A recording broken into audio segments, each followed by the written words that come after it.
മുല്ലശ്ശേരി വടക്കൻ പുതുക്കാട് പരിശുദ്ധ കർമ്മലമാതാവിൻ ദേവാലയത്തിൽ വിശുദ്ധ സെബസ്ത്യാനോസിന്റെ തിരുനാളിന് വികാരി ഫാദർ ജോസ് എടക്കളത്തൂർ കൊടിയേറ്റി. തിരുക്കർമ്മങ്ങൾക്ക് ഫാദർ അജിത് കൊള്ളന്നൂർ മുഖ്യ കാർമ്മികത്വം വഹിച്ചു. ജനുവരി 9, 10, 11, 12 തീയതികളിലാണ് തിരുനാൾ. നവനാൾ തിരുക്കർമ്മങ്ങൾ ദിവസവും വൈകിട്ട് 5:30 നടക്കും. ജനുവരി 9 വെള്ളിയാഴ്ച പ്രസുതേന്തി വാഴ്ച, ദീപാലങ്കാരങ്ങളുടെ സ്വിച്ച് ഓൺ കർമ്മം എന്നിവ നടക്കും. വൈകിട്ട് 7 ഫ്യൂഷൻ ഗാനമേള ഉണ്ടായിരിക്കും. ശനിയാഴ്ച വൈകിട്ട് 8:30 മുതൽ വിവിധ കൂട്ടായ്മകളുടെ നേതൃത്വത്തിൽ അമ്പ് എഴുന്നള്ളിപ്പുകൾ പള്ളിയങ്കണത്തിൽ എത്തിച്ചേരും. രാത്രി 10 മെഗാ ബാൻഡ് മേളം നടക്കും. ജനുവരി 11 തിരുനാൾ ദിനത്തിൽ രാവിലെ 10:30 നടക്കുന്ന ആഘോഷമായ തിരുനാൾ ഗാനപൂജയ്ക്ക് ഫാദർ അമൽ ചാഴൂർ മുഖ്യ കാർമ്മികത്വം വഹിക്കും.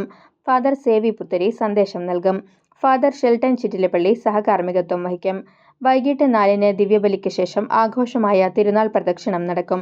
തിങ്കളാഴ്ച വൈകിട്ട് നാടകം അരങ്ങേറും. ആഘോഷങ്ങൾക്ക് വികാരി ഫാദർ ജോസ് എടക്കളത്തൂർ, കൈക്കാരന്മാരായ Johnson Elavathinkal, TJ Shando, Clins Thomas, general convener Varghese Jose എന്നിവർ നേതൃത്വം നൽകും.